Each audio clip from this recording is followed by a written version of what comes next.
So in last session, we saw how Prabhupada was struggling against all odds in trying to publish the Bhagavad. Earlier, there was Justice, what's his name? Justice Mishra, isn't it? What is his name? Who helped him publish? I think this is Justice Mishra, that's correct. And then subsequently, Mr. Jain, the printer, was helping Prabhupada publish. And so we'll now read further about Prabhupada's publishing efforts.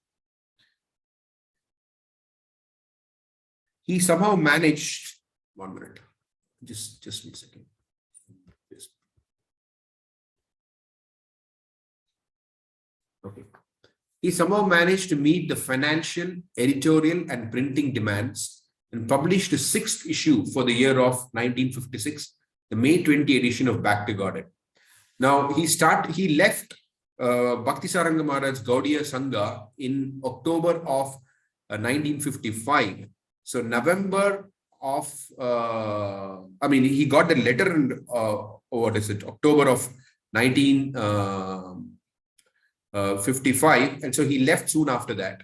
And his first edition of Back to Godhead, he published in 1956.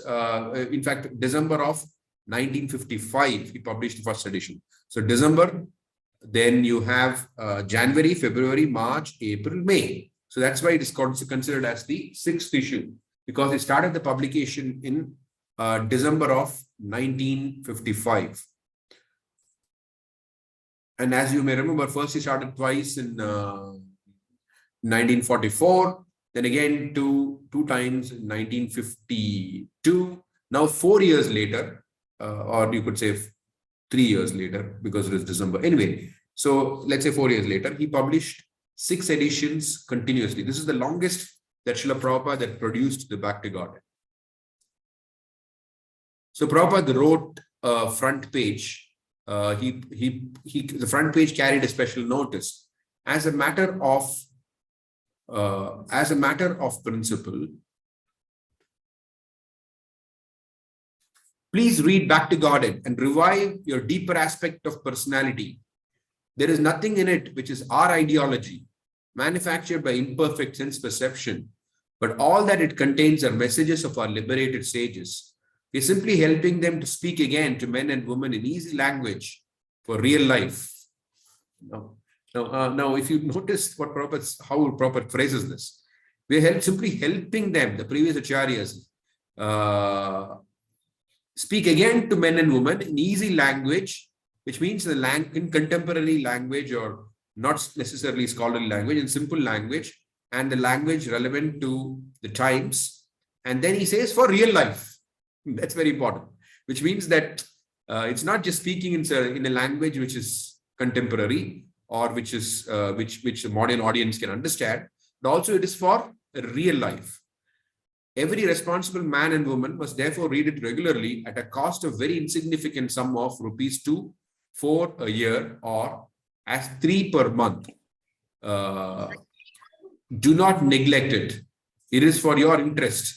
It will create a happy society of humanity. In how to broadcast the teachings of Bhagavad Gita, he talked about the need for spiritual organization in society, a model community which he named Gita Nagari. The village where the Bhagavad Gita is sung would live by the Bhagavad Gita and preach its message to the world. Praising Mahatma Gandhi for his Vaishnava qualities, Abhay suggested that Gandhi had also esteemed the Gita Nagari concept. It was the only way of relief from the sufferings caused by demoniac principal leaders who are misguiding the present demoralized civilization. Now, what Prabhupada is talking about is demoniac principal leaders, refers to the industrialization and the slaughterhouse civilization, as Prabhupada would refer to. Whereas when he says Gandhi had some Vaishnava qualities, he's referring to Gandhi's promotion of the agrarian way of life, Krishna has prescribed the agrarian way of life depending on the cows and the land, and that's Krishna's personal prescription. Krishna, the creator of this world, has prescribed that as the best method to live in this world. We should remember this because Krishna, normally when we build a house, we give it very fancy names. We call it Swapnalok or all kinds of fancy names because we expect that our desires will be fulfilled in that place. So the name that we give to a place depends on what is our conception or what do we expect to get from that place. Now Krishna has created this material world, and based on what it is, Krishna has given it a name. It's called Dukhalayam, which means a place of misery. So this is something that we need to keep in mind, and Krishna's personal prescription that for living in this Dukhalayam is agrarian way of life. So if we neglect it, the Dukhalayam becomes very compounded in its effect. So that is what is happening in the current civilization. Demonic principle leaders means those who neglect that agrarian, simple, nature-based life which Prabhupada had promoted, which Gandhi had promoted, which Prabhupada appreciated here. He was calculating how to capture the restless popular imagination. He wanted to present Krishna's teachings in a clear, straightforward way and distribute them widely. Please notice these expressions, clear. Clear means it is not left to, it's not that you need something else to understand it. Straightforward means talking straight, not beating around the bush, not obscuring the truth. And Prabhupada, he wanted to present Krishna's teachings in a clear, straightforward way and distribute them widely.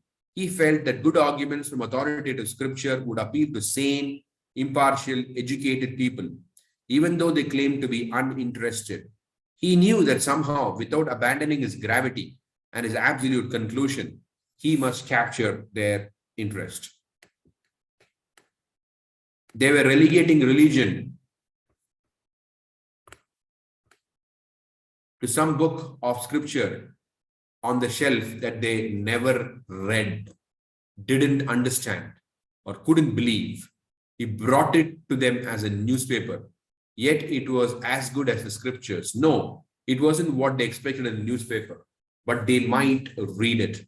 The chanting process of the holy name of God, as conducted by the propaganda of Back to Garden, is not pleasing to the superficial pleasure hunters describing men and women in indecent literatures in national news, but it is the means of relishing the transcendental knowledge. The transcendental eternal life. Notice how it's phrased. Chanting process of the holy names of God, as conducted by the propaganda of Back to Garden, is not pleasing to the superficial pleasure hunters describing men and women in indecent literatures in national news, but is the means of relishing the transcendental eternal life. So Back to Godhead is the literature of the swans, whereas the literature of the crows, the Bhagavatam, Vyasadeva, when speaking to Narada Muni, he says that literature that which does not glorify Krishna sufficiently is meant for crows. And I was hearing a lecture this morning. The Prabhupada is saying in your country, America, there are not enough crows, or you don't find crows as easily as in India. But in India, you can find that where do the crows flock? The crows flock where there is a lot of garbage, and they pick the garbage. So the pleasure of those who take pleasure in literatures other than those which glorify Krishna are referred to as crow-like men and women. In addition to selling Back to Garden at tea stalls and delivering copies to donors, this was Prabhupada's method of distributing. In addition to selling Back to Garden at tea stalls and delivering copies to donors, Abhay also mailed out free copies both within India and abroad. For years, the vast audience of English-speaking readers outside India had concerned him, and he wanted to reach them. Having gathered addresses of libraries, universities, and cultural and government outlets outside India, he mailed as many back to Godheads as he could afford.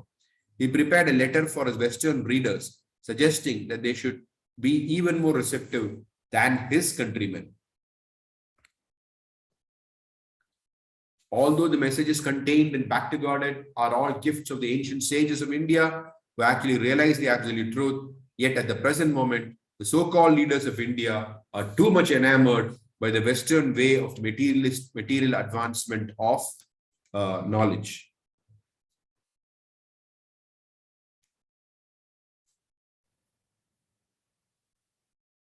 This is Prabhupada actually. Prabhupada actually speaking here. I'm sorry, I should have put this in italics. Anyway, I'll read it again. Although the messages contained in Bhakti God are all gifts of the ancient sages of India who actually realized the absolute truth, yet at the present moment, the so-called leaders of India are too much enamored by the Western way of material advancement of knowledge. They're completely neglecting the treasure house of knowledge left by the sages. You gentlemen of the Western countries have seen much about material science, and yet peace is not within your control.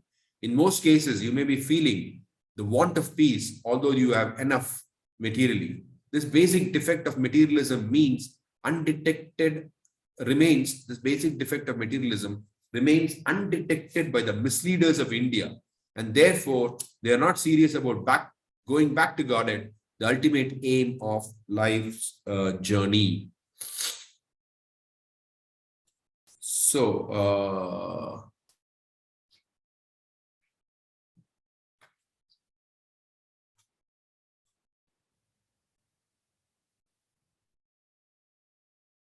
okay, so here, if you notice one particular phrase that Prabhupada is using here, you know, that the particular concept that Prabhupada is trying to convey here. In most cases, you may be feeling the want of peace, although you have enough. This basic defect of materialism remains undetected by the misleaders of India. You know, the basic defect, that peace cannot be achieved by having enough materially. Sometimes there's this conception, if you have enough money, then you may feel peaceful. If you have enough beauty or enough knowledge, you feel peaceful. But Prabhupada is clearly explaining here that even if you have enough of these materially, you still cannot be peaceful. Peace, the formula is given in the Bhagavad Gita, which Prabhupada repeatedly says, the peace formula verse of the Bhagavad Gita, Bhuktaram Yagnatapasam, Sarvaloka Maheshwaram, Suradam Sarvabhutana. This is the peace formula, that one has to know that Krishna is the enjoyer, ultimate enjoyer. Yagnatapasam, Sarvaloka Maheshwaram. He is the only proprietor. We may have many managers, many managers in this world. There's only one proprietor. That's Krishna. So we may be called Ishvara. That means controller. Krishna is called Parameshwara. So he's the supreme controller and supreme controller. It's not like mini proprietors and proprietors. That doesn't exist. We have controller and super controller, supreme controller. But you don't have proprietor and super proprietor. We are not proprietor of anything in this material world. Krishna is the only proprietor. So Sarvaloka Maheshwaram, he's the only proprietor. That's very important to understand. It's not like Ishvara and Parameshwara. Rather, when it comes to proprietorship, there's only one proprietor, which is Krishna. And then Suradam Sarvabhutanam, and he is the closest friend of all the living entities. And Prabhupada says that there are three types of friends: Suhrit, Mitra, and Bandhu. And so among all these things, all these three categories of friends, the Suhrit category of friend who Suhrit is the best, because he is always thinking about your welfare. He is always thinking about, I suppose we have a Suhrit friend, he's always thinking about our welfare. So Krishna is the best among all types of friends, and he's the best friend of not just one or two people. He's the best friend of all living entities. And Prabhupada says this is the peace formula. So peace formula is not to have enough materially, but to acknowledge Krishna as Bhuktaram Yagitapasam, Sarvaloka Maheshwaram, and Suhridam Sarvabhutanam. So this is Prabhupada's bringing out this point, that this is the basic defective material. And Prabhupada used an expression which I found interesting here, remains undetected. They're not detected, this is the actual problem. It's by the misleaders of India, and therefore they're not serious about going back to Godhead, the ultimate aim of life's journey. Okay. On the home front, Abhay sent copies of his latest issues of Back to Godhead to the President of India, Dr. Rajendra Prasad, along with a letter warning of the perilous fate that awaits a society conducted by asuras. Please, therefore, save them from the great fall down. Abhay's letter of November 21 was outspoken. Please, therefore, save them from the great fall down. This is what is called society conducted by asuras. There'll always be some great fall down. And the whole world has been witnessing one such great fall down since the March of 2020, caused by a virus which is not have hands, legs, nothing, and it's not even it's invisible. And you have great scientists in this world sitting in their ivory towers, sitting in great big laboratories, spending millions of dollars, yet they are not able to fix one small, insignificant, invisible virus. That is called the great fall down of human civilization, because Prabhupada writes that these things happen because of demoniac leaders and members of society. And Prabhupada writes, again, this paragraph is Prabhupada saying, I have got the clue of going back to Godhead just after leaving my present material body. And in order to take along with me all my contemporary men and women of the world, I have started my paper, Back to Godhead, as one of the means to the way. Please don't think of me as something wonderful or a madman when I say that I shall go back to Godhead after leaving my present material body. It is quite possible for everyone and all of us. Abhay requested His Excellency at least to glance over the headlines of the enclosed 12 copies of Back to Godhead and consider granting the editor an interview. There was immense work to be done on behalf of India's spiritual heritage, and there should be a specific Ministry of Spiritual Affairs for this purpose. I am crying alone in the wilderness at the present moment, Abhay wrote, but His Excellency never replied. In his Back to Godhead, Abhay was making propaganda against the atheistic view. In Hope Against Hope, he frankly admitted that 80% of the people he met while selling Back to Godhead were atheists. Sometimes we meet gentlemen of up-to-date taste, Prabhupada again saying this. Sometimes we meet gentlemen of up-to-date taste, which means they wear a modern dress and would talk in a modern way. They eat in a modern way, whatever. Just that's called up-to-date. Sometimes we meet gentlemen of up-to-date taste and try to make them interested in the matter of Back to Godhead. They say very frankly that they have not only no interest in such theistic subject, but they also condemn the attempt to bring back people in general to the path Back to Godhead. There's one thing to express lack of interest. The other thing is condemn.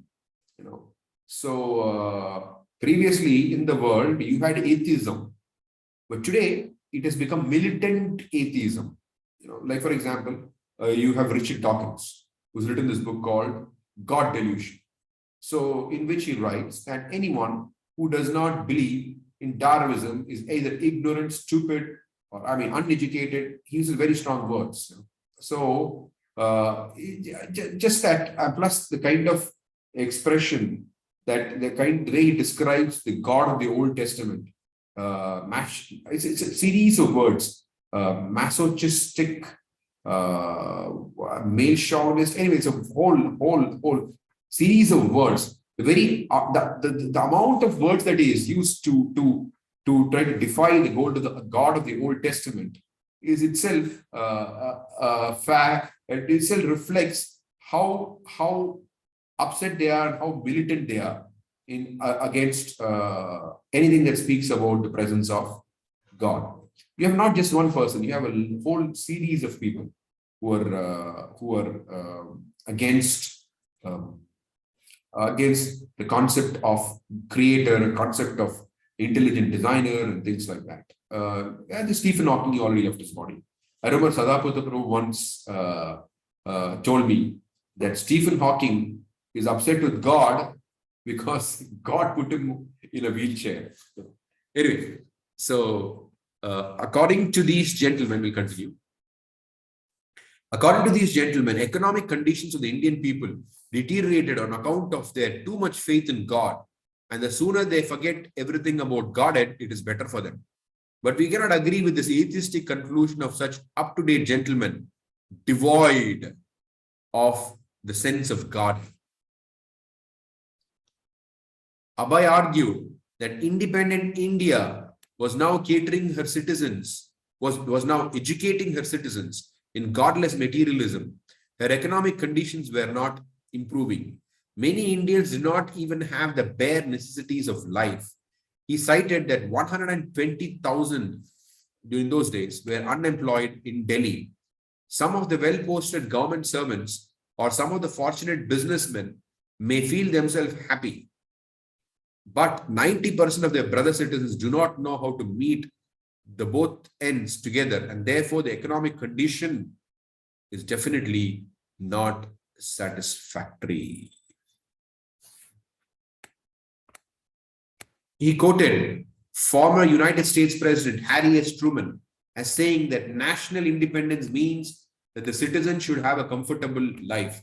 So if that were the case, said Abhay, where was India's independence? His point was that all attempts at happiness and prosperity are unlawful as long as they fail to recognize the proprietorship of the Supreme Lord. As long as there is no recognition of Krishna as the Sarvaloka Maheshwaram, then all attempts at happiness and prosperity are unlawful. An atheistic civilization could never produce peace. So, Prabhupada making a very important point. The very fact of independence means when you are dependent, you have an the concept of lack of independence means you cannot have a comfortable life. That's what it means. But so, which means that if you have independence, then you should have a comfortable life. So what is the use of independence? We're calling ourselves independent when we do not have a comfortable life. That is Prabhupada's point. So freeing from the British is not the real point. The real point is to have comfortable life. In progressive, I'm reading this whole section because these are all Prabhupada's own words. And several of these, it's filled with Prabhupada's words. And we can see how he actually was persistent, consistent, and he was very focused in his message. You can see the messages are all very clear. As Sasur Maharaj writes, it's very clear. It is very straightforward also. Okay. There is no, in progressive ambition and unsatiated lust, Abhay wrote, there is no dearth of money, but there's dearth of peace in the world. The whole human energy having been diverted to this money-making business, it has certainly increased the cheap money-making capacity of the total. It has certainly increased the cheap money-making capacity of the total population. But the result is that such unrestricted and unlawful inflation of money has created a bad economy. Now, this is some concept which Prabhupada repeatedly speaks about, the gold standard and things like that. And there may be several devotees in the audience who have no clue of what it is. I've noticed this in my previous sessions with other devotees also, that they have no idea sometimes what exactly is Prabhupada talking about paper money and what exactly does it mean? What exactly does it mean? And what is the meaning of inflation? So what happens is that originally the concept of currency meant that there's a certain amount of gold with the country, and against that gold, a note is issued. If you produce this many amount, that's why even in the Indian notes also you can say, I promise to pay the bearer a sum of 100 rupees, which means what? The paper is not 100. That's what it means. Otherwise, why does it say on the paper, I promise to pay the bearer rupees 100, although the 100 rupees note is written like that. So promise to pay what? 100 rupees. That means this is not 100 rupees. What is it then? So originally it's all started off like that. That the notes that were being printed was measured against gold reserves that the country had. But eventually what happened was that they started printing more money more paper notes than was the store of gold. So the gold standard started vanishing. So then countries started printing as much as they want. In fact, today there is a whole hype about cryptocurrency, right? I mean, some people say it is fake. Of course, it's not fake. I mean, some countries have called it illegal and all that. But these cryptocurrency people are using the same logic as the countries. If the countries can produce money without any real value, it's like they're not valuing it against gold. The countries can produce. Why can't we also produce? So that's what so everybody has, uses something of value, but then they keep printing money here in the countries, and then which is far higher than what they have of value. Similarly, the crypto people also just mining the coins or whatever. So that's the same. The logic is the same. That is how this is what happens when if suppose the countries had weighed their currency against gold, then it's not possible for things like cryptocurrency to even exist, because what is that of value there, right? Okay, at least I'm not saying it cannot exist, but they have to produce something of value. Against something value only you can issue a currency. That is the whole idea. So this is what Prabhupada is talking about when he says that the whole human energy having been diverted to this money-making business, it has certainly increased the cheap money-making capacity of the total population. Cheap money-making, which means they're simply printing notes. But the result is that such unrestricted, unlawful inflation, unrestricted, continuously printing notes, unlawful. How is it lawful? You're promising your citizens that you will pay 100 rupees, but you don't have that, right? You don't have that much gold. That's why it's considered unlawful. Inflation of money has created a bad economy and has enabled us to manufacture huge costly weapons for destroying, has enabled us to manufacture huge costly weapons for destroying the result of such cheap money-making business. The authorities of big money-making countries, instead of enjoying peace, are now engaged in making important plans as to how they can save themselves from the modern destructive weapons. And as a matter of fact, a huge sum of money is being thrown into the sea for making an experiment on such dreadful weapons. That means they launch missiles in the sea and things like that, right? The whole idea of making money is to enjoy peace.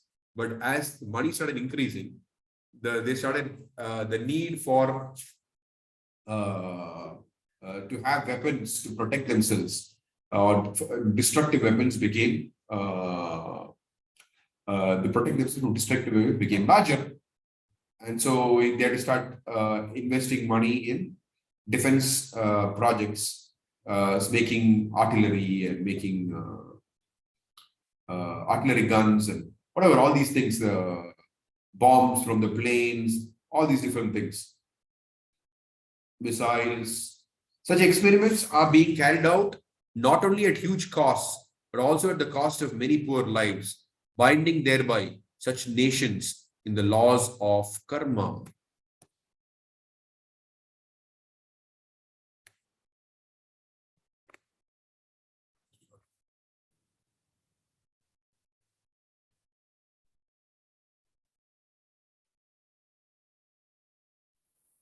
Those who unlawfully accumulated money would find it snatched away by taxes for wars. Anyway, this is not proper. This is Satsuru Maharaj just summarizing it. Those who unlawfully accumulated money would find it snatched away by taxes for wars and other agents of illusory nature in the shape of medical practitioners, lawyers, tax collectors, societies, constitutions, so-called sadhus, famines, earthquake, and many such calamities. He's just picked up from he's summarizing it by picking up a particular passage, which is Prabhupada's own. Agents of illusory energy in the shape of, he's saying that doctors are agents of illusory nature. Interesting, because illusory, which means that you need to go to medical practitioners because we need to go because we have a sick body. Why is a sick body? Because we have a sick consciousness, because of which you have a sick body, body which is actually sick.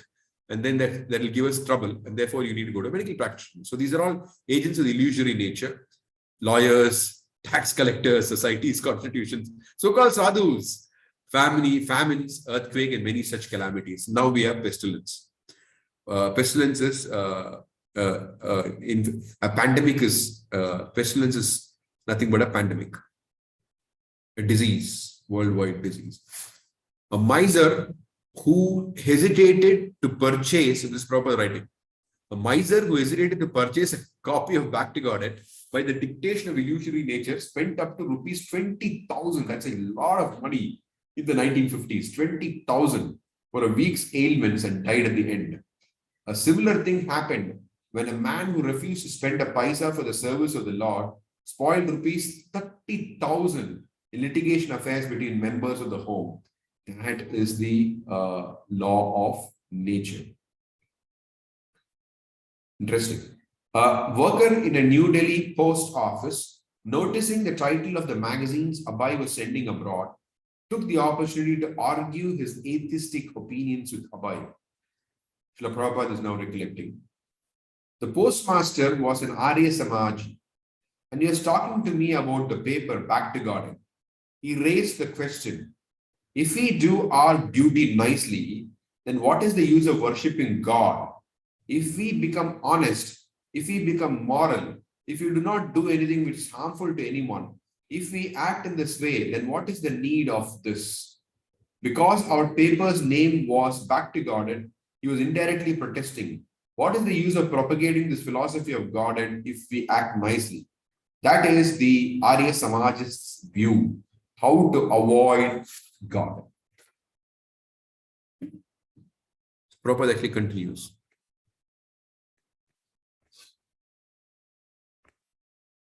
So I replied that if one is not God conscious, he cannot be a moralist. He cannot be truthful. He cannot be honest. This is our point of view. You study the whole world just on these 3 points: morality, honesty, dutifulness. But if he is not God conscious, he cannot continue such things, which is Prabhupada's repeated point. Manoratha, which means that this is on the mental platform. Somebody may be moral for a while, honest for a while, dutiful for a while, but they cannot persistently practice these practice these principles because the morality will get compromised with something, honesty will get compromised with something, dutifulness also will get compromised due to what? Desire for sense gratification. But whereas if a person is Krishna conscious, then his or her morality, honesty, and dutifulness cannot be compromised. That's a real devotee. To revive all these good qualities in society, you first have to invoke God consciousness. A Delhi man, noticing Abhay distributing Back to Godhead, remarked, "Where is Godhead? Can you show me God?" Abhay replied to the challenge, but he also pondered a deeper reply as he moved throughout the city during the day. On returning to his room, he began an article. Where is Godhead? Is it possible to see him? Okay, so this is what Prabhupada writes. This is Prabhupada's quotation.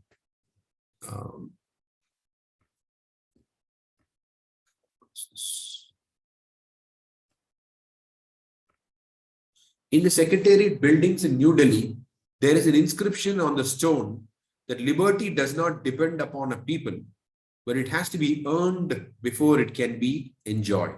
So it's not automatic liberty. Liberty is to be earned before it can be enjoyed. Actually, this is the fact.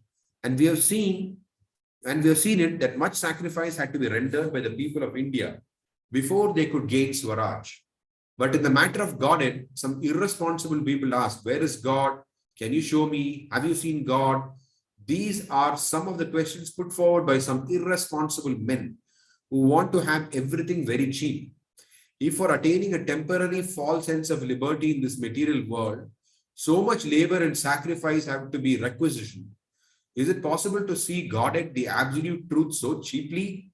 To see God means complete liberty from all conditions. But is Godhead an attending orderly? Attending orderly means orderly is a person actually. That's what it used to be there and previously. Even today, I think in the defense forces in India, there's somebody called an orderly. He's like a servant who performs, who takes care of who carries out the order of the boss. That's why it's called orderly. But is Godhead an attending orderly so that he may be present at my command? The atheist, however, demands like that, as Godhead is his paid servant. And he thinks that Godhead is an imaginary thing.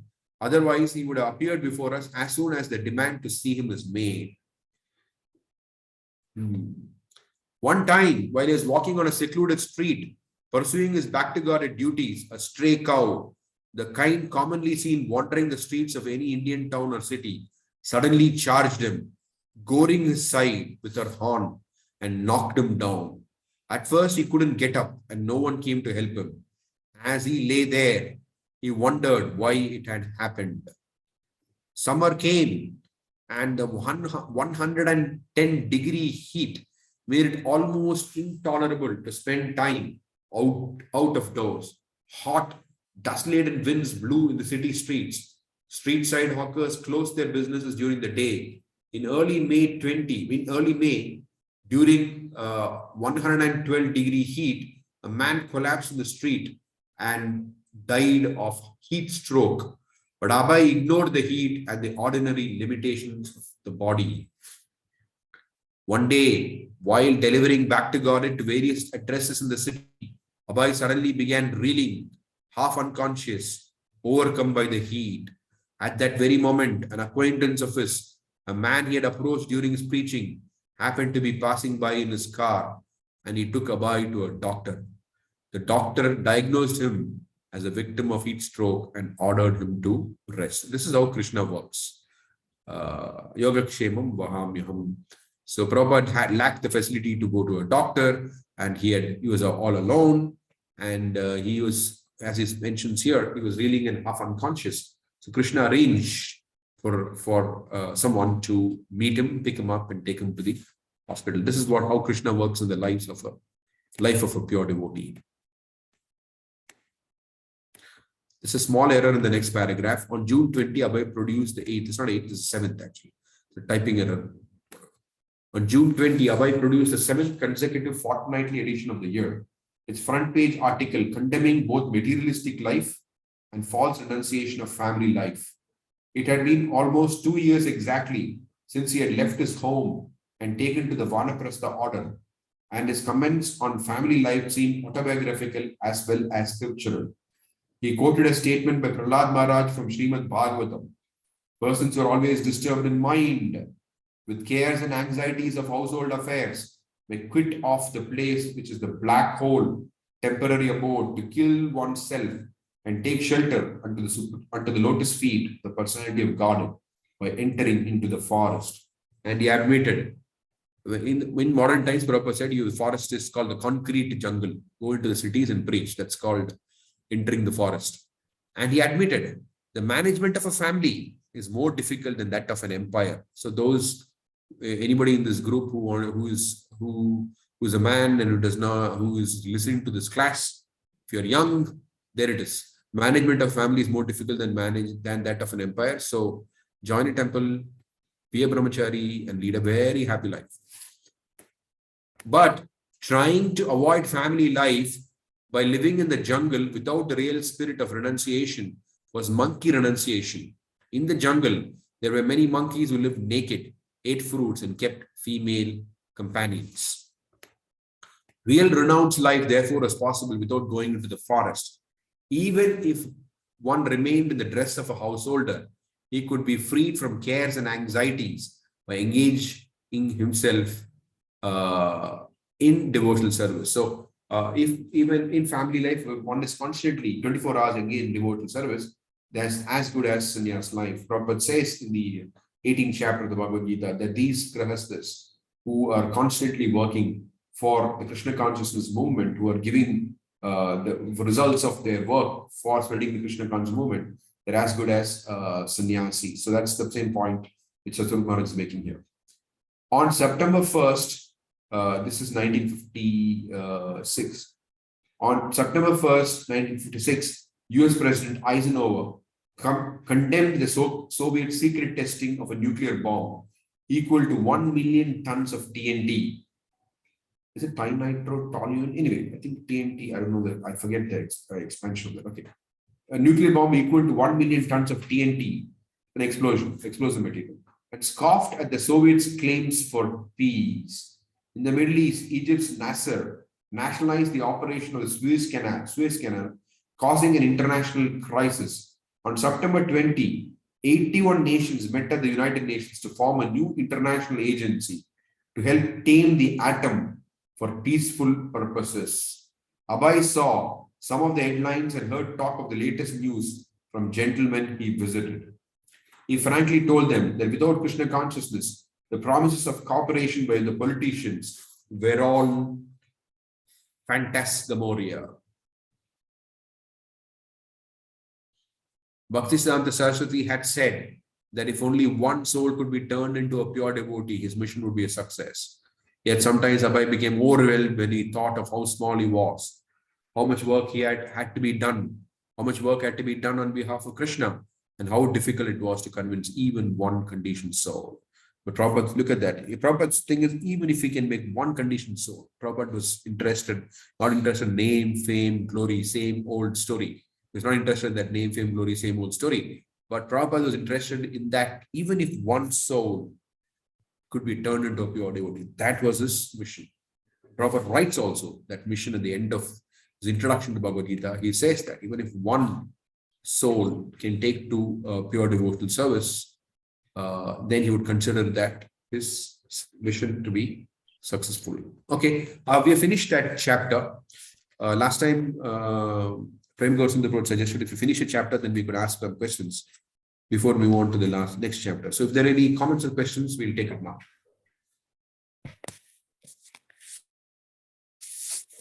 Induleka Kripa Mataji. Hare Krishna Prabhuji, Dandavat Pranam Prabhuji. Prabhuji, can you just again explain to me about this this one, see, Arya Samaj philosophy, that one, that postman was asking about, like if you act piously, like how it is not like the proper way of living or something. Can you just explain that one, Prabhu? See, Prabhupada's point in Bhagavatam itself mentions that these things, this good in this material world, people try to do some good, right? It cannot be consistent. It cannot be consistent because ultimately, Prabhupada explains, and Bhagavatam also, when I say Prabhupada, it automatically means scripture. So Prabhupada explains that we have our immediate family. So we are interested in our immediate family life, first of all. So then we go into immediate to extended. Then you have friends. Then, I mean, you go, so you first of all you go to extended family, then you go to friends, then you go to society, then you go to country, like that. So it is an extended sense of sense gratification, thinking in terms of we are the enjoyers. That is the whole problem. We are thinking in terms of we are the enjoyers, correct? So whatever goodness that we are thinking of will always be rooted around this point that we are enjoyers. So therefore, it cannot be long-lasting. We will compromise if one thing conflicts with something else. If our sense of morality conflicts with our sense of enjoyment, you know, at all, okay, for some amount of time, you're able to hold up that sense of morality. But eventually, there is this competition between the modes, right, in the material world. So eventually, you will end up losing. So that's why it's considered the mental platform is something where you'll fail. Definitely, you'll fail. You may succeed for some time, then you'll fail. Again, you may try, again, you'll fail. So that failure is guaranteed. That is the whole point. Whereas, according to Vedic calculations, something can be good only if it is consistent and only if it is producing the ultimate benefit for everyone. First of all, it's neither consistent, it's mundane morality, nor is it producing the ultimate benefit for everyone. Whereas Vedic morality, which is God-centered morality, is consistent and also it produces progressive good for the people. Yes. Okay. Thank you. Yes.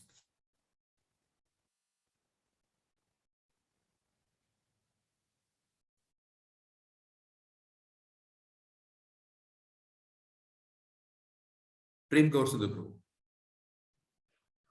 Hare Krishna Prabhuji, Dandavat Pranam.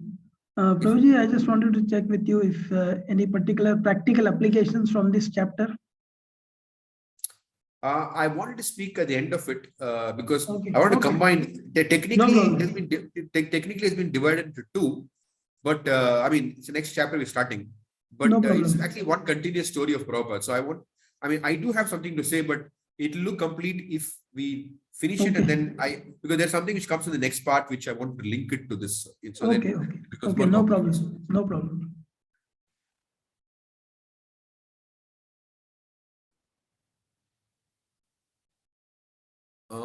Anything else? Can we go ahead with the next? I mean, I'm okay to wait and take some questions, but just if there are no more questions, then we can go ahead.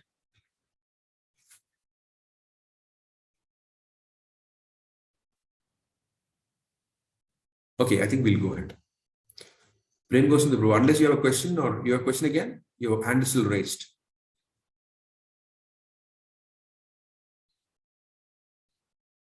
Okay, I think he lowered his hand. Okay, just give me 1 second. I just need to drink some water.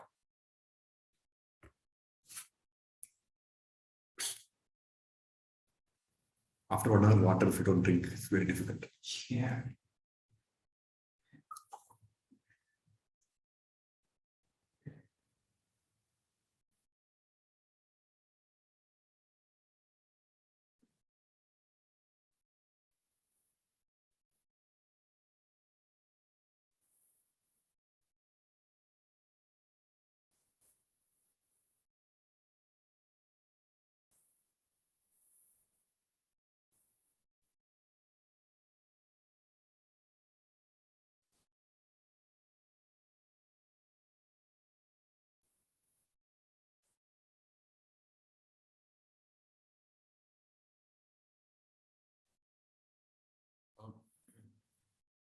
So the next chapter is titled A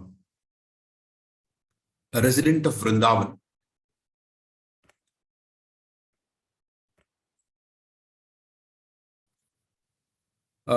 We've been seeing how Prabhupada consistently is staying in Delhi. Of course, all the details are not given where exactly he was staying and things like that, but we can see that he was previously, Satsvarup Maharaj had mentioned, the Prabhupada is staying at the homes of different well-wishers and others because India still had a culture of hosting sadhus. So we can see their kind of struggle. Last class we especially saw how he did not have money, he could not eat breakfast. Even before that we saw how his dhoti was torn, So he writes to Bhakti Sarang Maharaj to give him 2 dhotis. Someone proper who had a big business and who spent 40,000 rupees for his Lucknow business now had literally no money even to buy dhoti.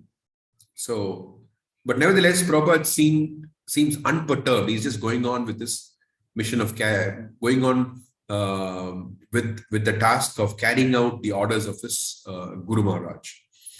Now, we saw till now, Satsvarup Maharaj, last thing that we read was about how there is this United Nations was formed on September 20th, 1956.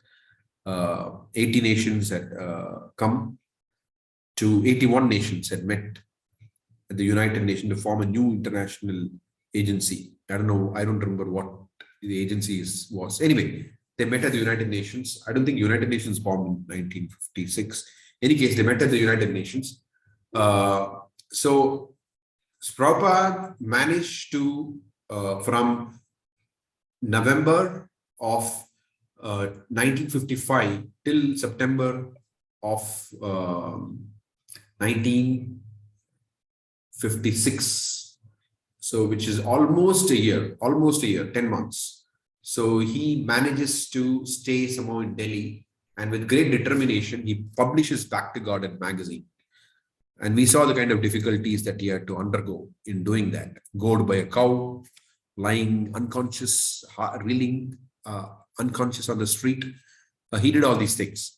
Now, as we may recollect, during his childhood days, Prabhupada always had the dream of going to Vrindavan. He would look at the timetable and train timetable, which trains go to Puri, which trains go to Vrindavan.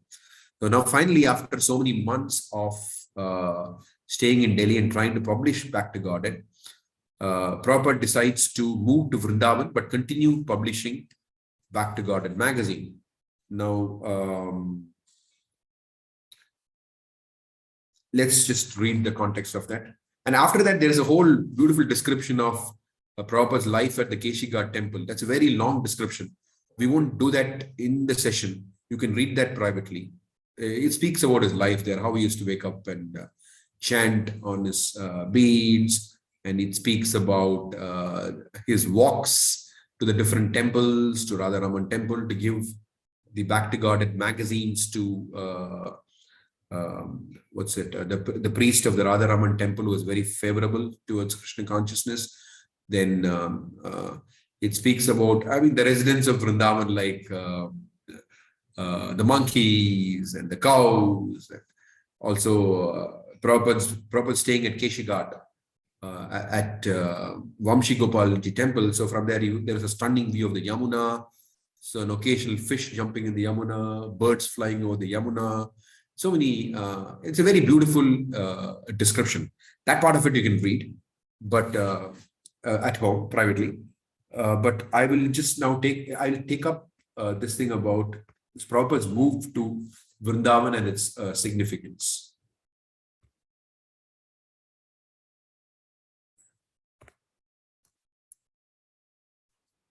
For a long time, Abai had wanted to take shelter in Vrindavan, and now there was no obstacle. His purpose remained the same.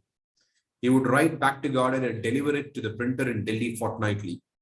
As long as he could afford to travel, he would return to Delhi to distribute back to Godhead. But he would live in the shelter of Vrindavan. He had in mind the room at the Vamshi Gopalji temple near Keshighat, a rooftop room that commanded a view of almost all of Vrindavan.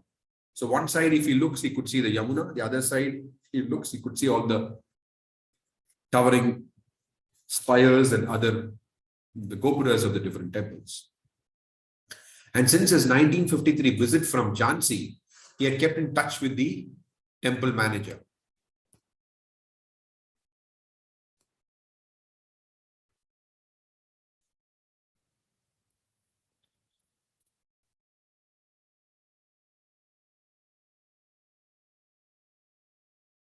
Okay. Now, Sachurmana gives a very beautiful background to this, which is very important for us to understand. In moving to Vrindavan, Abai was following his predecessor spiritual masters. Srila Bhaktisiddhanta Saraswati and Bhaktivinoda Thakur had their house at Radhakunda. I don't know how many of you visited. It's a very beautiful place. Vraja Swananda Sukhada Kunja. It is on the Parikrama, just off the Parikrama mark. You have Raghunath Das Goswami Samadhi. If you proceed a little ahead, about 100 meters, there's a road which turns to the left. You continue. So without continuing the Parikrama mark, we just take that detour to the left. It is a brick road. And a little ahead, in about 20-30 meters, you'll find Braja Swananda Sukhada Kunja. And we should remember that this is our family home. So it is our responsibility to visit that place when we do Parikrama of Radhakunda, and whenever we visit Radhakunda. Had their house at Radhakund and had preached in Vrindavan. Gaurakishore Das Babaji, Jagannath Das Babaji, Vishwanath Chakravarti, and Narottam Das Thakur had either lived in Vrindavan or in Navadvip near the birthplace of Lord Caitanya. Lord Caitanya and his immediate followers had an especially intimate relationship with Vrindavan. Lord Caitanya had commissioned Rupa Goswami and Sanatan Goswami to uncover the places of Krishna's pastimes in Vrindavan that over the centuries had become lost. Rupa and Sanatan had left their prestigious government posts and gone to live in Vrindavan, dressed in simple loin clothes. They had lived without fixed residence, staying each night under a different tree. Tyaktva Turnamashesha Mandala Patishenin Sada Tuchava Mutwadina Ganesha Ko Karanaya Kopina Kantashrato. This is he summarized it like this. Dressed in simple loin clothes, they had lived without fixed residence, staying each night under a different tree. They and Jiva Goswami, Raghunath Das Goswami, Raghunath Bhatta Goswami, and Gopal Bhatta Goswami, known and worshipped as the 6 Goswamis of Vrindavan, had compiled a voluminous literature on Krishna Bhakti that inspired wealthy Vaishnava patrons to erect Vrindavan's great temples, Govindaji, Madan Mohan, Radha Damodar, Radha Raman. At Radhakunda, shortly after Lord Chaitanya's departure from the world, Raghunath Das Goswami had chanted 100,000 names of Krishna and discoursed for several hours daily on the pastimes of Lord Chaitanya.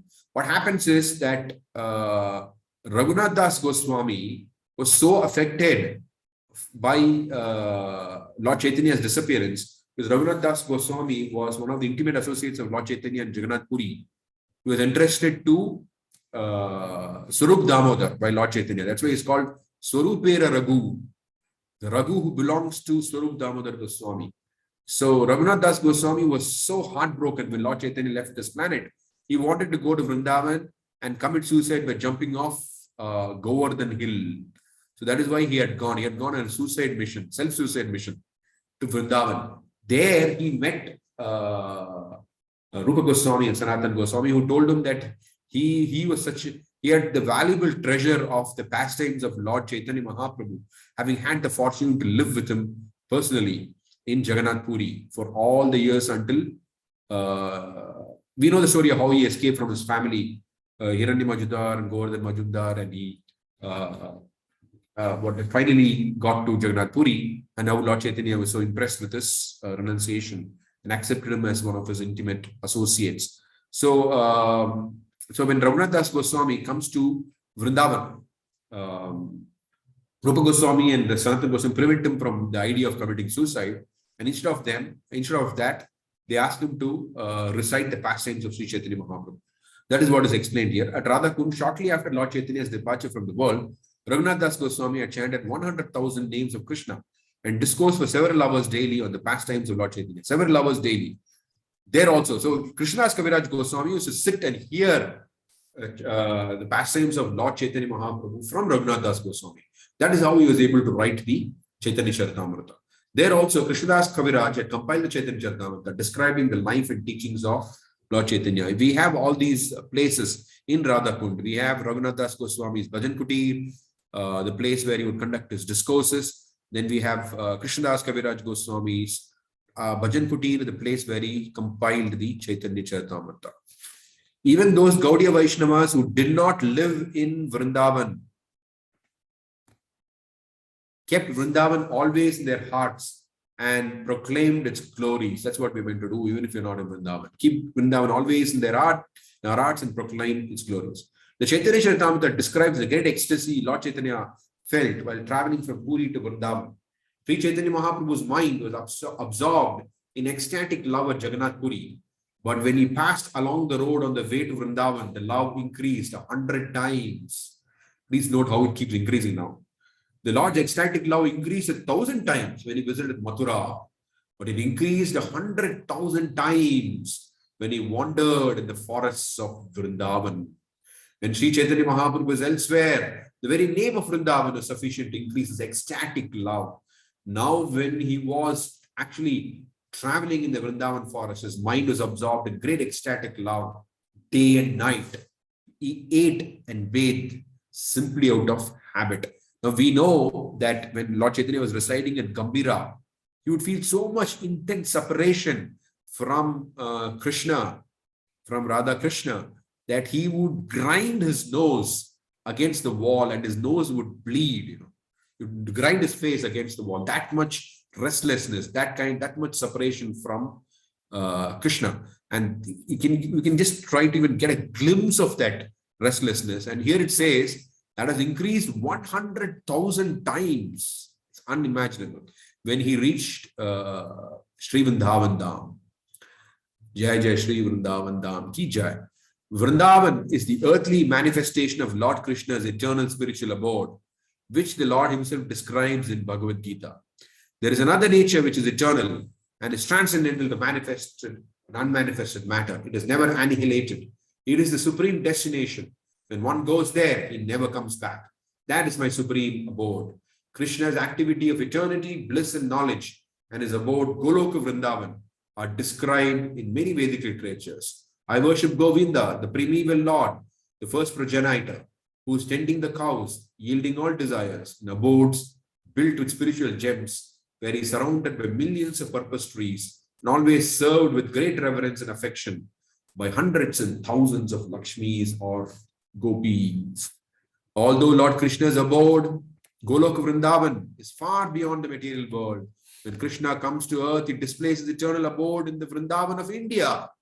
That 84 square mile tract in North India is identical with the eternal world in the spiritual sky. To live in and die in Vrindavan guarantees the devotee's transfer to the eternal spiritual world. The residents of Vrindavan Even the animals are exalted.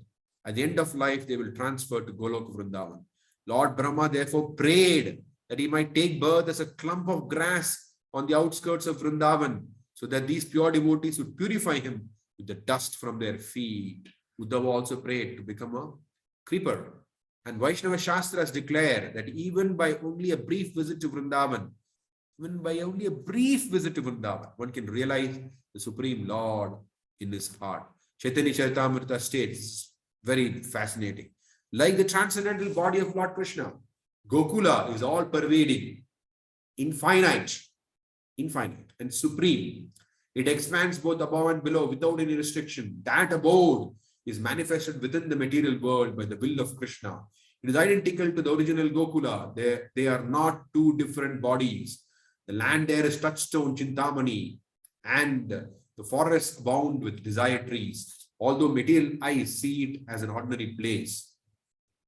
The ideal place to execute Krishna consciousness is Vrajabhumi or Vrindavan, where people are naturally inclined to love Krishna, and Krishna is naturally inclined to love them. And we have Srila Prabhupada himself recollecting about Vrindavan. Srila Prabhupada, the glories of Krishna nobody can understand. Similarly, Vrindavan, the land which is known as Vrindavan, also has unlimited potency. When you go to Vrindavan, you will find unlimited potency of spiritual atmosphere. Still, unlimited potency of spiritual atmosphere. Still, if you go to Vrindavan, you will see so many saints and sages. Still, they are worshipping Vrindavan Dham. As Lord Krishna is worshipable, similarly, his place, Vrindavan, is as good as Krishna. It is also worshipable. So the example is given of an embassy. Just like in India, you have different embassies, American embassy and so on. In American embassy, in that space, the laws of America hold. The laws of India do not hold in an embassy. That's normally this concept of an embassy. That if whatever happens within the embassy premises is conducted by the laws of America. And they're accountable to the laws of America, not to the laws of India, even though it may be situated physically in India. So like that, the spiritual world, the Vrindavan in the material world is like an embassy of Vrindavan in the spiritual world. So it is spiritual because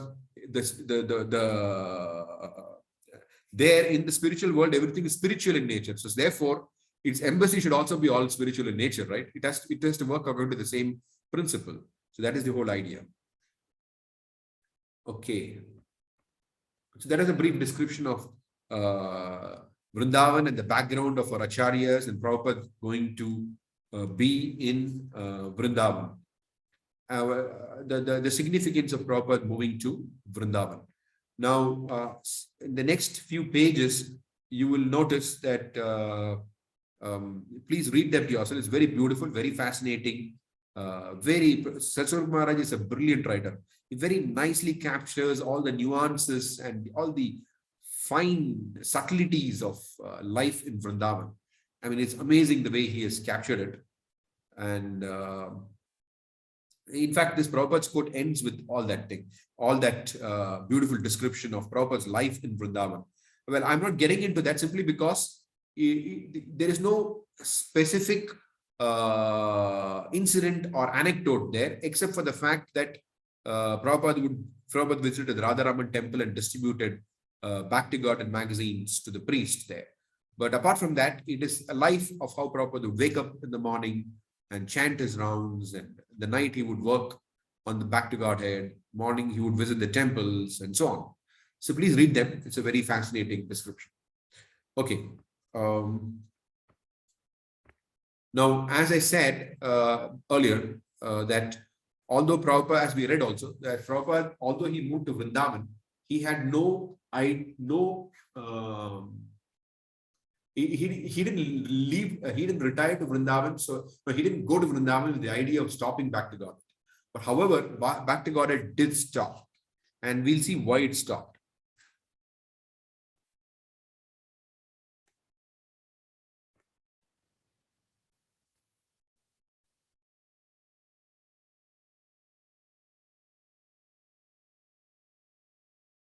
Commuting became difficult. He would take the morning train into Delhi and, having nowhere to stay, return to Vrindavan the same night. That didn't give much time in Delhi and it was expensive. At first, he had stayed with Mr. Gupta, a pious gentleman who studied the Gita regularly and afforded a sadhus a place to stay. Abhay had explained to Mr. Gupta about his Bhakti garden and his desires to preach in the West. It had been a good arrangement and Abhay had kept to himself writing. But in time, another sadhu took the room. Even with his minimal personal expenses, it was difficult to raise enough in donations to cover traveling, printing, and mailing. Giving Bhakti garden away wasn't difficult. And he was giving copies of Bhakti garden away wasn't difficult. And he was doing that in Vrindavan. But working alone, writing, editing, selling, soliciting donations was too much. The printer, Mr. Jain, was amazed, wondering why a person would put himself through such difficulties, printing a newspaper he couldn't afford. So Prabhupada recollects, I worked for Bhakti garden day and night. In the beginning, when I was a householder, I did not care if somebody paid or not. I used to distribute it liberally. But when I left my household life and I was living alone, sometimes in Vrindavan and sometimes Delhi, or sometimes traveling for pushing on back to Godhead, they were very hard days. After his 12th consecutive fortnightly edition, the issue for November 20, 1956. If you remember, Prabhupada started in December of 1955, so he finished one full year's edition. After his 12th consecutive fortnightly edition, the issue for November 20, 1956, Abhay ran out of money. Mr. Jain had to throw up his hands, saying he couldn't print simply out of friendship. Abhay returned to Vrindavan, where he spent his time writing, but with no plan for publication. So we can see that finally Mr. Jain also gave up because he was also subsidizing, he was contributing, but finally he also gave up. So Prabhupada had to stop. It was because people weren't interested in becoming Krishna conscious because they had no time that Bhakti Godhead had failed financially. It is because if people had bought it, obviously it would have succeeded. And when it did not, when people are not buying it, Mr. Jain also refused to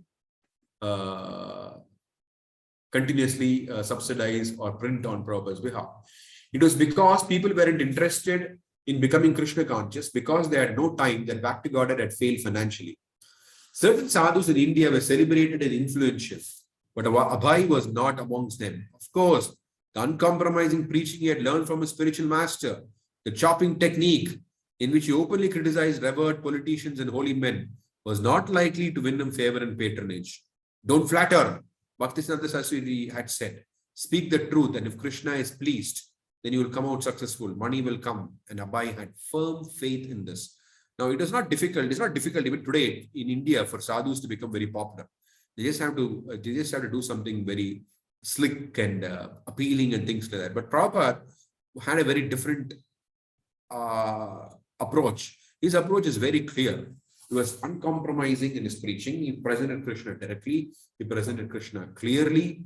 Here, Bhaktisiddhanta Saraswati Thakur said, don't flatter, speak the truth. And if Krishna is pleased, then you would come out successful, money will come. And Abhay had firm faith in this. That was his outstanding asset, his faith in his spiritual master. He was sure that by following Srila Bhaktisiddhanta Saraswati, he would receive his blessings and the blessings of Lord Caitanya. Although for the last 2 years, he had followed any path that had opened as far as it led, he had remained one-pointed, aimed at serving the order of Bhaktisiddhanta Saraswati. He was confident sooner or later he would obtain substantial backing. So Prabhupada tried different things, the Jhansi, then he tried the Birla, Lotus Mandir, then now we'll see, he'll try again. But he tried Bhakti Godhead, staying in Delhi, working with his godbrother Bhakti Saranga Maharaj, trying to publish Chaitanya Charitamrita in Hindi there. So many things Prabhupada tried, that's what is mentioned. He had followed any path that had opened as far as it led, as he had remained one-pointed. He had remained one-pointed, aimed at serving the order of Bhaktisiddhanta Saraswati. He was confident. Sooner or later, he would obtain substantial backing. He would find a sympathetic audience, sincere workers, would join him. That was his conviction.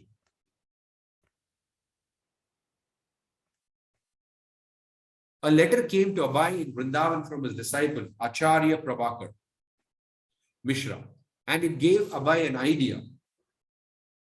Acharya Prabhakar, who was in Bombay working as secretary of the Sanskrit department at the Bharatiya Vidya Bhavan, invited Srila Bhaktivedanta Prabhu to join him there for preaching together, just as in the old days. The founder director of the Bhaktivedanta Bharatiya Vidya Bhavan was Governor K.M. Munshi, the same governor whose wife had pressured Abai to give up the Radha Memorial in Jhansi. But Acharya Prabhakar, having recently established a friendship with the governor, intimated to Abai that the governor might be willing to help.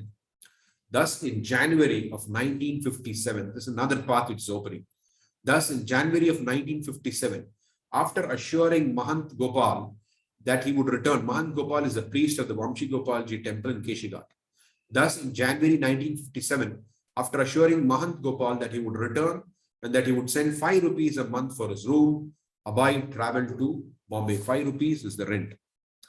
Acharya Prabhakar got Abai quarters in the faculty residence and introduced him to various scholars and religionists. Then they attended a lecture by Governor Munshi. What is wrong with the world?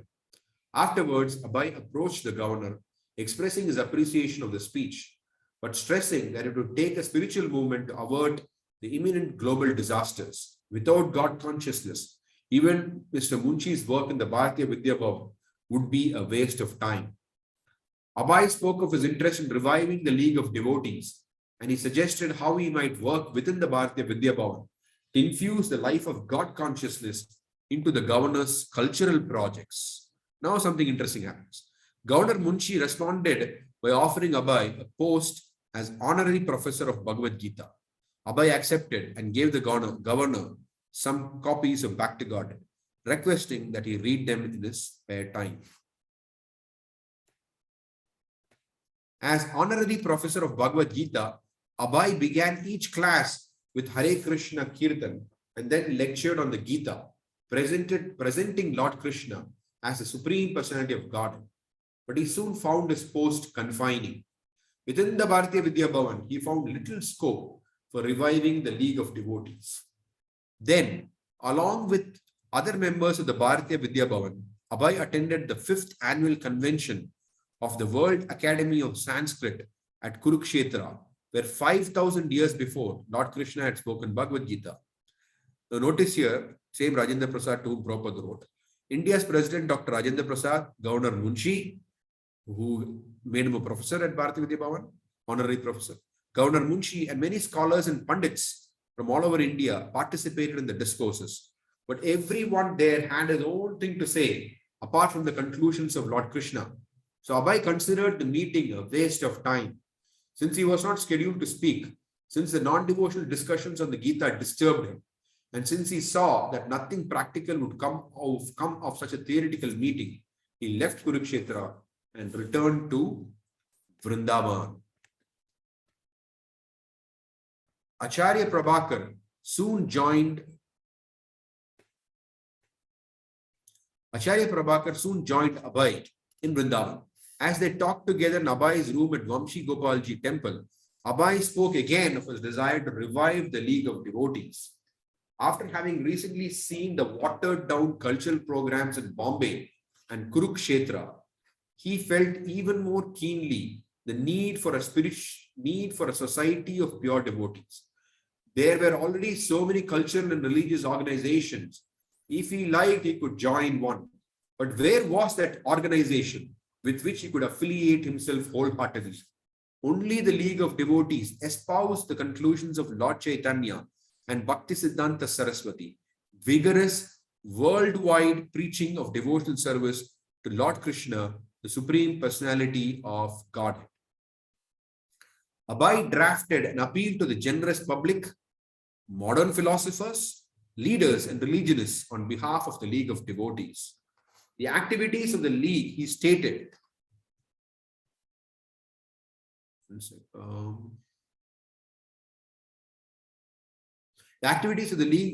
stated, would be to publish Back to Garden in English with translations in many other languages to educate young men and women for worldwide preaching and to operate a press solely for printing transcendental literature. There again, Prabhupada's consistently thinking of to educate young men and women for worldwide preaching and to operate a press solely for printing transcendental literature.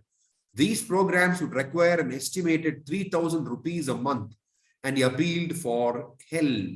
Abhay concluded, Vrindavan is a sacred place of topmost importance, and the headquarters of this league is therefore situated here. Using the impressive titles Honorary Professor of Gita, Bharatiya Vidya Bhavan, and Honorary Secretary of Hari Bhavan, Abhay, with the assistance of Acharya Prabhakar, launched another attempt at rallying support for Back to Garden and the League of Devotees.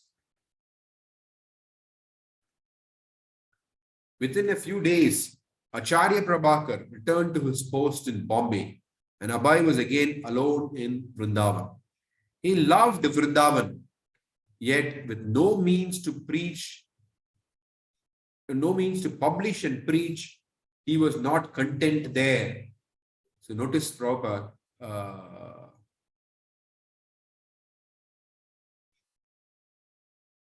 within a few days, Acharya Prabhakar returned to his post in Bombay, and Abhay was again alone in Vrindavan. He loved Vrindavan, yet with no means to publish and preach, he was not content there. Although he was living in Vrindavan, he was not interested in just enjoying that. If you read the Keshi Ghat description, so beautiful, so amazing it is.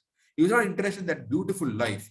He was interested in carrying out the mission of his spiritual master.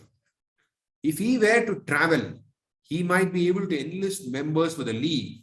He thought of Kanpur, which was nearby, a city of more than 100 big factories and many wealthy industrialists, some of whom he had met during his business travels. He decided to go. After printing some League of Devotee membership forms, he explained to Mahant Gopal that he would be away for a couple of months. The Mahant was surprised. Although most elderly sadhus who came to Vrindavan stayed put, and some even took vows never to leave, this quiet Babu was coming and going constantly. Okay, that's the end of our section. It's also the end of our class time for today. So we'll stop there, and I will summarize at the end, but first let me take some comments or questions.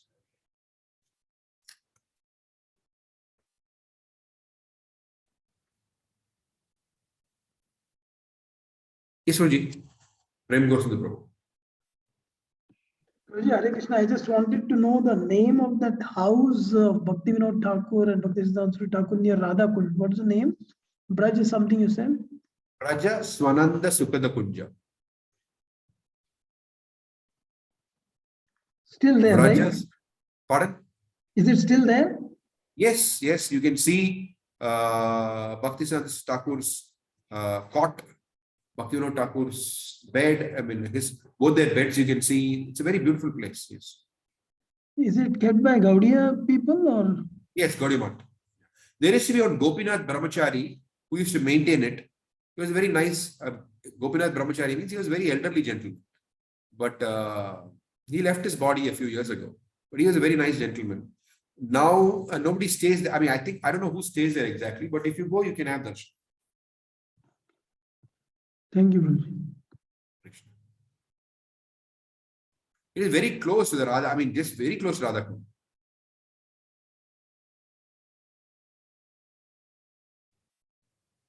Is it near the Chakleshwar Mahadev or something? No, that is Chakleshwar Mahadev is at the. Oh, that's at, I think, Mansi Ganga, right? No, Chakleshwar Mahadev is at Mansi Ganga, yes. Yeah. No, but there's also there is one what's this? I forget the name of the. There's a Lord Shiva. There's Lord Shiva at the corner of Radhakund, but this is not at that. This is diagonally the other corner. Okay. Diagonally the other corner. It is like you have Swarup Damodar Maharaj Samadhi. Then if you go straight from there, you get Raghunath Das Goswami's Bhajan Kutir. Yes.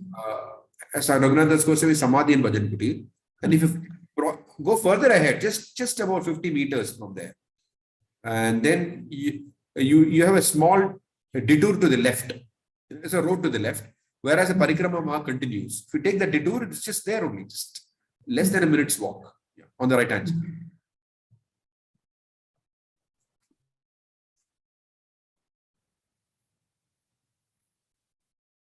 Okay, Sailesh Govindia.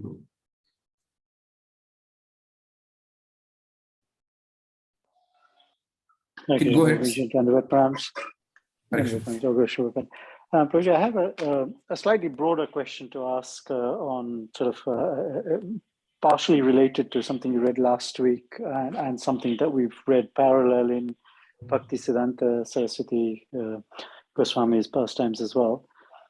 In one of those sessions, Prabhuji mentioned that Bhaktisiddhanta very thoroughly condemned people who fake or pretend to be humble or devotees, etc. He very strongly condemned that, and I think you quoted something. I can't remember where it was now. Something similar from Bhaktisiddhanta in something we wrote. It was the same passage where Bhaktisiddhanta thoroughly condemns, anything, anyone who is pretending to be a devotee or pretending to have qualities of a devotee. Yet Prabhupada has said in several times, I think to different, and I can't quote where, but I know I've heard it and read it, that some of his disciples said, Prabhupada, what if I don't have enthusiasm? What if I don't have humility? Then Prabhupada instructs, then you should fake it.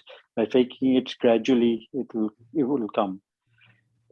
So I understand the concept. I'm just having a little difficulty between the contradiction of instruction from Bhaktisiddhanta and the rightful interpretation of Bhakti of Srila Prabhupada in instructing us to at least try, by even if you don't have true humility, to fake humility, if you don't have true enthusiasm, to fake it.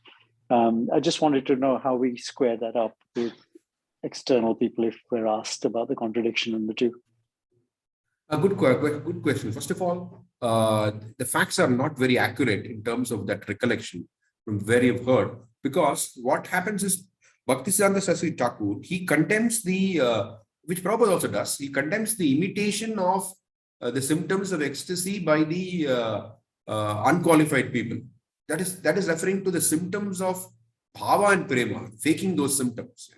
So that is what Bhaktisiddhanta Saraswati Thakur is condemning. And he says it's just like a woman who is not pregnant trying to fake labor pain. What kind of thing is that? So probably, I mean, that is the example that Bhaktisiddhanta Saraswati Thakur used to say. Now that is about the symptoms of bhava and prema. Now when Prabhupada spoke about, like there is one disciple of his who came and told him that I don't feel like offering obeisances. So he asked Prabhupada, what should be done there? Prabhupada said, you still offer obeisances. And then you'll automatically feel like offering obeisances after some time. So that is the nature of sadhana bhakti, that we have to do the practice of sadhana bhakti, and then it comes. So Prabhupada, I've never come across any place where Prabhupada says fake it. What Prabhupada is saying is not fake it. Rather, he's saying that whether you like it or don't like it, do it. Those are the practices of sadhana bhakti. Whereas the first one is about the symptoms of bhava bhakti and prem bhakti, which are supposed to automatically manifest. You cannot just, display it. There it's not speaking about enthusiasm. They're talking about much higher things like rolling on the ground and crying and perspiring and all these kind of things. Is it okay? Yes, that's fine. I mean, I obviously, as I said, I understand the nature and the background. I just wanted to see if you have any input. I have one other similar question. Again, we read today where Sanatana Goswami, after I think it was Sanatana Goswami, you said that after Caitanya Mahaprabhu disappeared, wanted to, was it Sanatana Goswami or was it Raghunath Goswami? Raghunath Goswami. Sorry. Wanted to commit suicide. And again, we have this consistent desire from very elevated devotees to commit suicide, including the gopis, when in separation. Now, of course, I understand, I understand the power, but it is strictly condemned, that sort of thinking is strictly condemned as Vaishnavas for us, mundane Vaishnavas, at least not Vaishnavas trying to be Vaishnavas, and but again, there's a slight contradiction in having that thought, which is not a thought allowed in our practice of devotional practice. So again, how do we square that? There's a difference between sadhana bhakti and even the nectar of devotion. You see that, right? There are three kinds of bhakti: sadhana bhakti, bhava bhakti, and prema bhakti. That's how Rupa Goswami classifies bhakti as three types of bhakti: sadhana bhakti, bhava bhakti, and prema bhakti. So what is applicable in prema bhakti is definitely how it works is very different from sadhana bhakti. Sadhana bhakti is still, there is still the sense of false ego is not completely gone. So what happens is that when we think of committing suicide, it's springing from the modes of material nature. When they think of committing suicide, it's springing from prema. Externally, it may look like the same, say that both of them are thinking of the same thing. But we are driven by the modes due to frustration of our material sentiments. But that is due to frustration of spiritual sentiments. We try to commit suicide due to frustration of spiritual sentiment. They try to commit suicide by frustration of material spiritual sentiments. When I say frustration, that itself is an oxymoron. There's nothing called, but for the lack of a better term, when they feel heartbroken in their practice of Krishna consciousness, transcendentally heartbroken, then they think of committing suicide. But that is driven by prema. It is not driven by the modes of nature. Is it okay, Prabhu? Yes, it is. I'm just as I said to you, I understand again the differences in sadhana, but it just appears not exemplary for us either to think that way. For us, because we're following in that line, because we're many mundane and neophytes will misread that as to why even to have that thought. I fully understand this in at a much higher level consciousness in separation of Krishna, but Krishna says what great men do, common men follow, and unfortunately common men don't have the understanding of great men. Okay, so this brings up a very important point, which is that one of the basic things that we need to teach all devotees is, including Prabhupada himself, including when we study the teachings of Prabhupada, when we study his life, we are supposed to think of one thing which is very important, that we have to do what Prabhupada asked us to do, not what Prabhupada did. A lot of times, overwhelming majority of the times, what Prabhupada did and what he asked us to do are the same. But there are times where what he did and what he asked us to do could be different, apparently. For example, if you look at Prabhupada's disappearance pastimes, there is one place where Prabhupada speaks about a blue sapphire ring, right? They get a blue sapphire ring and they wear it on Prabhupada's fingers. And then Prabhupada says in one place, I think next day or something, he says that this ring saved my life. Now, if you consider that, what do you call it? That as that standard for all devotees, no, that's not true, because Prabhupada's explicit instruction, there are several places where he says that once you have taken to Krishna consciousness, what is astrology, and so many places over and over again. So we are supposed to follow his teachings and not imitate what he did. For example, there's another thing which with the skeptics bring out that which happened in Australia also, when Prabhupada traveled, I think it's in Australia, and Prabhupada used to use this Benson and Hedges snuff, and now snuff is against our regulative principles, but our own founder Acharya, he used snuff, and Harishwari Prabhu also writes about this Benson and Hedges snuff. Why did he use it? Prabhupada was a pharmacist, and whatever Indian Ayurvedic, from where he got that wisdom, I don't know, but it is apparently, not apparently, Prabhupada said that snuff is a cure for high blood pressure. So he said that I'm taking this snuff for my high blood pressure. Now, are we supposed to do that? In fact, devotees will try to do that. Because of that, I think devotees in Australia, during one class, devotees are all sniffling and sneezing and things like that. And then Prabhupada asked what's going on. And then, then they informed him that they were taking snuff. So Prabhupada said that's for my blood pressure that I'm doing something. That's not meant for you all to imitate.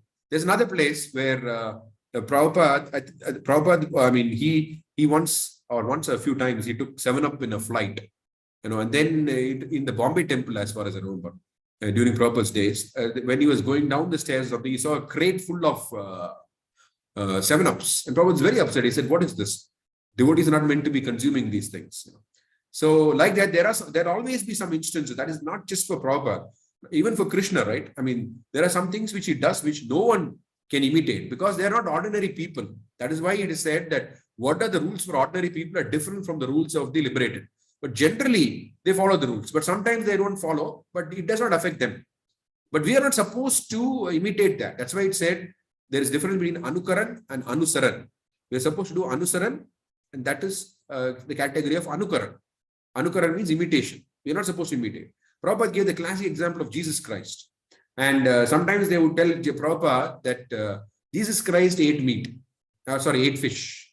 Prabhupada first of all did not accept that argument. But he said, even if Jesus Christ ate fish, first of all, he said, you do all the things that Jesus Christ did, then you eat fish. That is Prabhupada's reply to that question. So the point is that great personalities, they may exhibit sometimes some things which do not tally with what a sadhaka is supposed to do. But what a siddha can do is different from what a sadhaka can do. So those activities are not meant for us to imitate. That's it. We are not supposed to do everything that Prabhupada did. We are supposed to do what he asked us to do.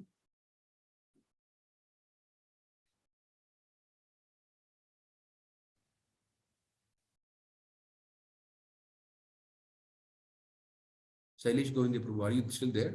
Yes, I was listening. Oh. I had my mic on mute. So yeah, no, that's fine. I'm sorry. I just asked these questions because I like to hear different variants of responses. Not because these are issues that I find challenging. I just want to hear so that when we come across people, how we can represent this properly. And obviously you're much better read and much broader understanding. So it's nice to hear from more learned people of how they express these contradictions, so that we can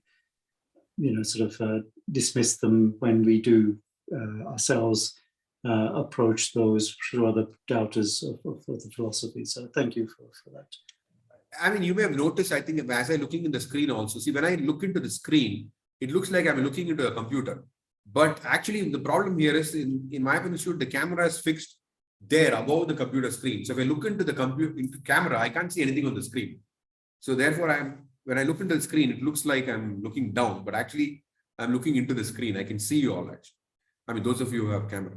So yes, one important thing that I wanted to bring up about this. This thing about there'll always be in the life of the great devotees, by its very nature, there'll always be some activities which are bewildering. And in the Bhagavatam, there is this Krishna's disappearance pastime where Acharyas explain that one of the intents of the Lord's activities, Asura Mohana, to bewilder the atheists. That's one of the purposes of the Lord's activities. So like that, the Lord and the pure devotees, they are on a transcendental platform. So some of the activities of the pure devotee are also Asura Mohana, in the sense that ordinary people cannot understand. Only those who are faithful will be able to understand and appreciate everything about a pure devotee. Now, but the basic principle, like forget about pure devotees, even ordinary yogis, they are able to float in the air, they're able to defy gravity and float in the air. How is that possible? Those are physical laws. Gravity is a physical law. How are they able to just fly in the sky, just like that? They're able to defy gravity and fly in the sky. How is it possible? They're defying physical laws. So if ordinary, yogis can do it, which means the laws of physics are not applicable to them, right? Otherwise, how are they able to do it, right? So like that, what is applicable for conditioned souls is not applicable to a pure devotee. So for them, it works by a different calculation. For example, sometimes there is this, I'll give one more example. Like, for example, there is this thing about Kardamuni and Devahuti. They travel to all the heavenly planets and they have so much of sex life, it is mentioned, right? So then sometimes devotees say, okay, what is this? Example of Kardamuni is there. So that means we can have sex outside of procreation children also. So many things they bring up. But then the very fact is that Kardamuni is a resident of higher planetary system. All these things that we have is for our planet Earth. One of the 4 regulative principles that we have is for planet Earth. Specifically, all these are for planet Earth. So what is the rules for planet in the heavenly planet is different from the rules of the planet here. So that is within the material world. Then what to speak of someone who's already transcended the conditions of this material world? What is actually applicable to him from the material world? Nothing actually. Nothing from the material world is applicable to them. Still, they behave as if it is applicable to them. But whenever they behave as it is not applicable to them, then we should not try to imitate.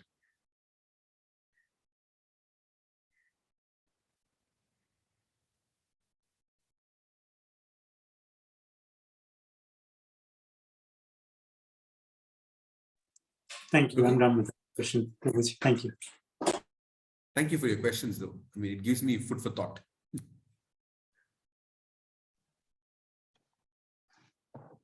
Okay, so I think I'll summarize as Prem Goswami Prabhu requested. One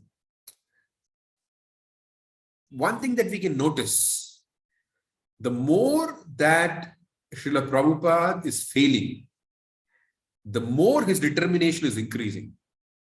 It's very clear, as we can see, one after the other he's failing, but he's making more and more efforts. The more he fails, the more effort he's making. So, which means that is the nature to carry out the instruction of the spiritual master. That is the way we are supposed to carry out Prabhupada's instructions also. We may be failing, but because the instructions are absolute, we try to become more determined. The more the failure, the more determined we are supposed to become. That's a very important point that we need to keep in mind. That defeats are not meant to demoralize us. Defeats are meant to make us more determined. That is the purpose of defeat anyway. That they're meant to, purpose of defeats that Krishna gives us. Each defeat should make us more determined. Whatever defeats it may be. Whatever defeat, whether it is sensual defeat or whether it is some following something else, or whatever defeats one may face in one's life, one should take that as one should become more determined to practice Krishna consciousness. Of course, here we are not talking about any fall downs here, where in terms of Prabhupada. I'm just saying that the general principle applies everywhere. That the more the failure is there, the more determined one has to be in Krishna consciousness. And then that is the secret of success. As you can see, and not only that, if you notice, Prabhupada has a very clear idea of what a spiritual master said. Don't flatter. Preach the absolute truth, clearly, uncompromisingly. He's doing it. You can see, despite everything is different, he's not talking anything secular. If you notice, even with Munshi or anything, the so-called, he's not talking in so-called secular language. He's talking it plain, simple, clear. That's it. And that's the same strategy which Prabhupada adapted 1944, 1952, 1956 here. Now we're in 1956. Same thing that Prabhupada went and applied in the West. Same thing. That is the strategy of Bhaktisiddhanta Saraswati Thakur, to talk straightforward manner, and convince people. And he said intelligent people and sincere people will take to it. So that this is the greatest legacy of Srila Bhaktisiddhanta Saraswati Thakur and Prabhupada. That what was once obscure, so much confusion, so much varieties of possible interpretation, so much confusions can come when we don't talk clearly. But Prabhupada's unique contribution, Bhaktisiddhanta Saraswati Thakur's unique contribution, of course, our whole acharyas, in fact, but for the Western world at least, the unique contribution is that to pinpoint the truth clearly at first, there's no complication, just straightforward presentation of the truth. And that really worked. We saw the entire Krishna conscious movement was established like that. For one example, one element of truth that is very, very completely and contradictory to what is going on during the 1960s. There is wholesale rejection of authority. wholesale rejection of authority. Yet, Prabhupada said to advance in Krishna consciousness, you need to accept authority. And people did accept authority. Because that is the purity of his message, it affects. Because ultimately, these messages, we are not trying to appeal to people's conditioning. We are trying to touch people's souls, right? We're not trying to appeal to their conditioning. So if there's that purity, as Prabhupada mentions in the Bhagavatam itself mentions, when Prithu Maharaj, he says that the words that are coming from the mouth of a pure devotee, they contain the saffron dust particles from the feet of the Lord. And when those saffron dust particles enter through the ears, they go into the heart and they awaken Krishna consciousness. That is the process what's going on. It's not some information which people are hearing and trying to understand intellectually, or trying to appeal to their conditioning, appealing to their modes, appealing to their material modes and trying to appease them. No, it is a question of transmitting Krishna consciousness. Transmitting Krishna consciousness, which means it can happen through purity.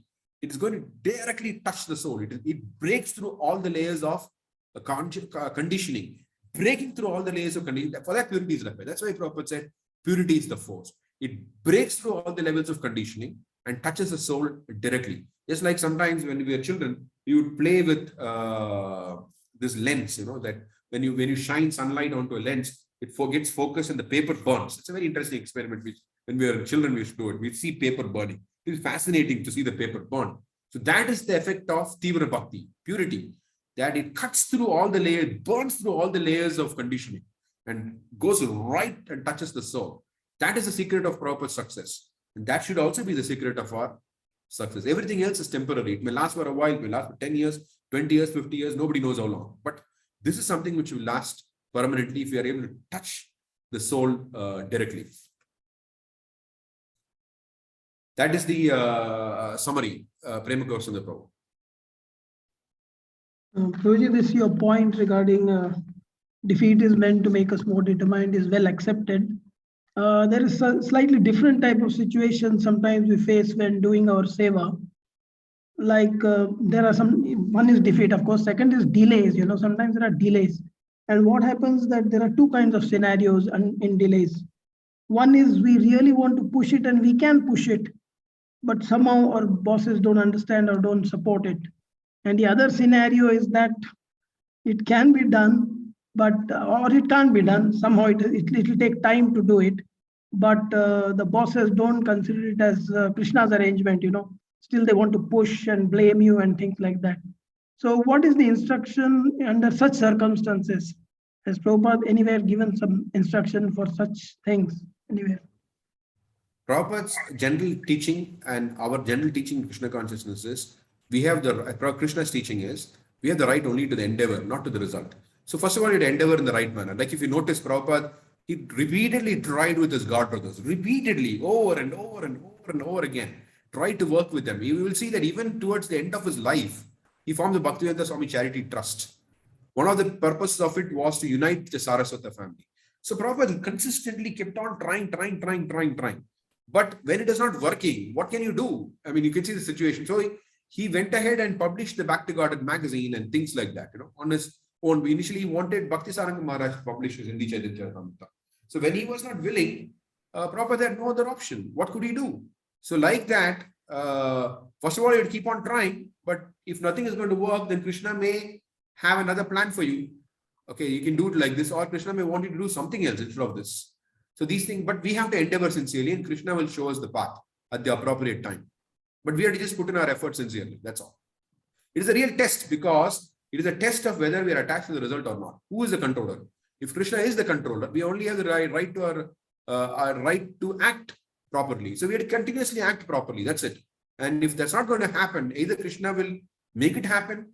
He will ask you to make it happen. He will make arrangements for you to make it happen some other way, alternatively, or he may want you to do something else. He may give you some other kind of service. So there are different things that can happen, but ultimately it's only sincere endeavor which is in our hands. Is it okay? Yeah, okay, thank you. There's a question in the chat. Mataji is asking, Subhadra Mataji is asking, how long is this course? It is announced on the MI website, and Also in the beginning, I think the schedule, I don't know if it was sent or not, all students. It is still, it is for 2 years now. 2 years, it's a 2-year course.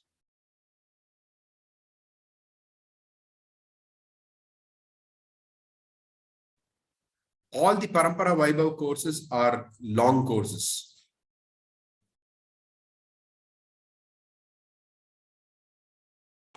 Why only 2 years, Prabhuji? Please carry on longer and longer. No, after 2 years, again, we'll have more. It's not that, yeah. There are more questions on the chat. I think there are other courses also lined up for other Parampara Acharyas. No, but at the same time, the Prabhupada Leela Mata next session will start also. Right? Prem Goswami Prabhu? Can you say that again?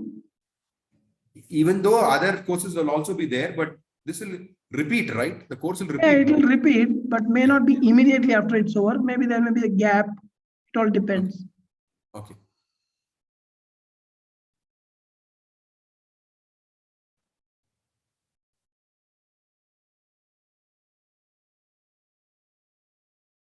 Okay, so if there are no more questions or comments, then we can close today's session and we'll resume next Sunday. Thank you very much. Vancha kalpatarubhyascha kripa sindhubheva cha patitanam pavanebhyo vaishnavebhyo namo.